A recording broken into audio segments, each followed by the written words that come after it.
Iran strikes a hospital overnight. Israel hits back. And Trump's message to Netanyahu, keep going. Plus, insult to injury. As mourners gathered for a murdered lawmaker in Minnesota, somebody breaks into her home. And it's not even summer yet, but triple digits and tropical humidity are moving in. Who's about to bake and for how long? The stories that matter, clear and credible. From across the country to around the world. These are your unbiased updates from Straight Arrow News.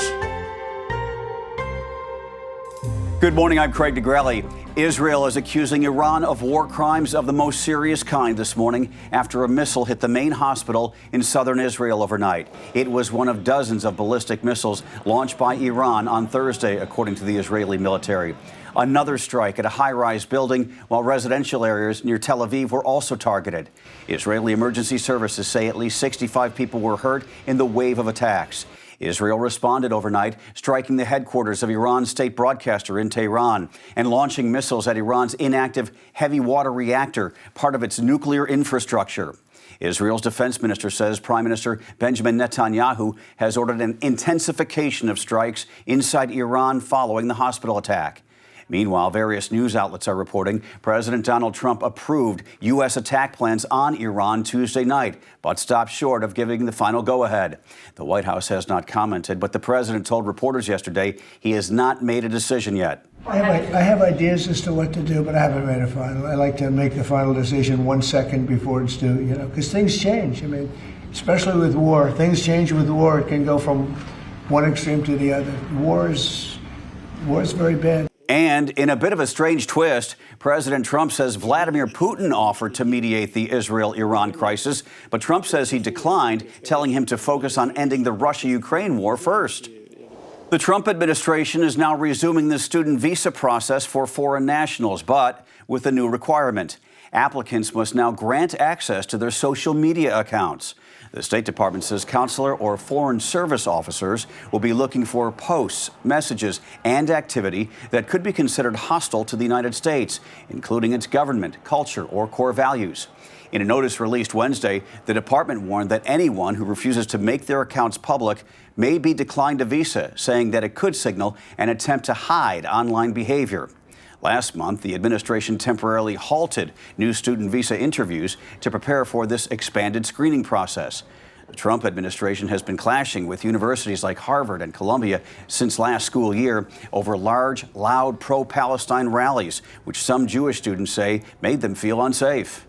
A somber night in St. Paul, Minnesota. Hundreds gathering on the Capitol steps to remember Representative Melissa Hortman and her husband Mark, gunned down in what's being called a political assassination. There were no speeches, no signs, just candles, string music, and tears.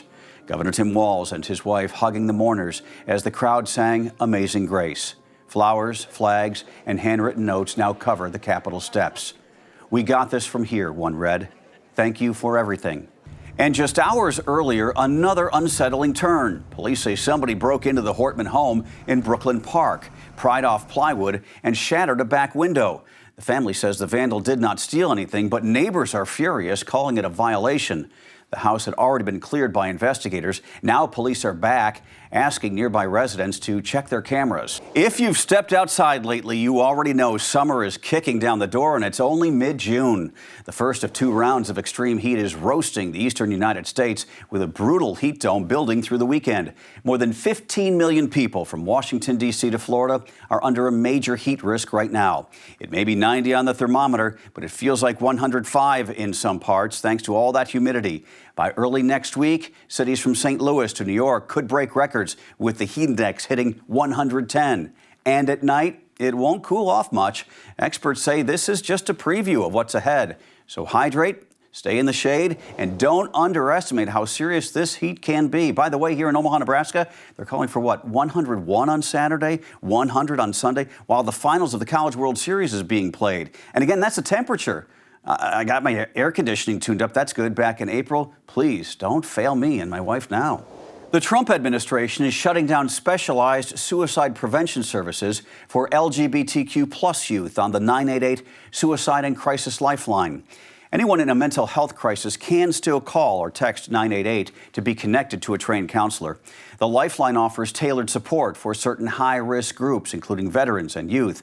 But that LGBTQ plus service is coming to an end. The last day for accessing it will be July 17th. The announcement comes during Pride Month and also follows a Trump administration decision to rename the USS Harvey Milk, a Navy ship honoring the gay rights icon. Big medical news this morning. More than 4 decades after the first known cases of HIV in the United States, the FDA has approved a twice-a-year injection that doctors say is a major breakthrough in prevention. It's an injection called lenacapavir, a long-acting medication that, when taken twice a year, has been shown to be nearly 100% effective in preventing HIV infection. The drug could be a game changer, especially for people who struggle to take daily PrEP pills. The first known cases of AIDS in the United States were identified in 1981 by the CDC. It took 6 years before the first treatment was approved. The drug's maker says lenacapavir could be the tool that finally ends the HIV epidemic, but it won't be cheap. Experts say the treatment could cost upwards of $25,000 a year. Finally, while the world waits on whether President Trump will greenlight military action on Iran, he's already greenlit something else, a couple of massive flagpoles on the White House lawn. Check this out.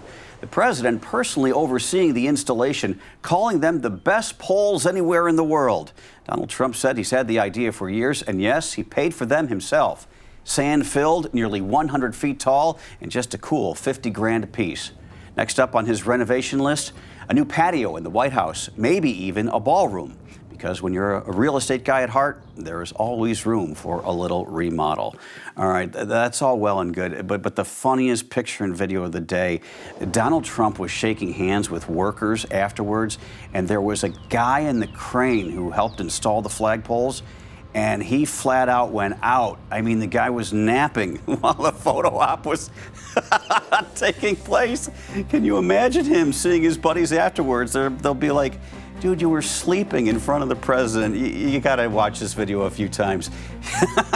It made me laugh. All right, the world's a serious place, but it's nice to end on a little bit of humor. Those are your Unbiased Updates for this Thursday. We'll see you back here tomorrow. For all of us at Straight Arrow News, I'm Craig DeGrally. Have a great day.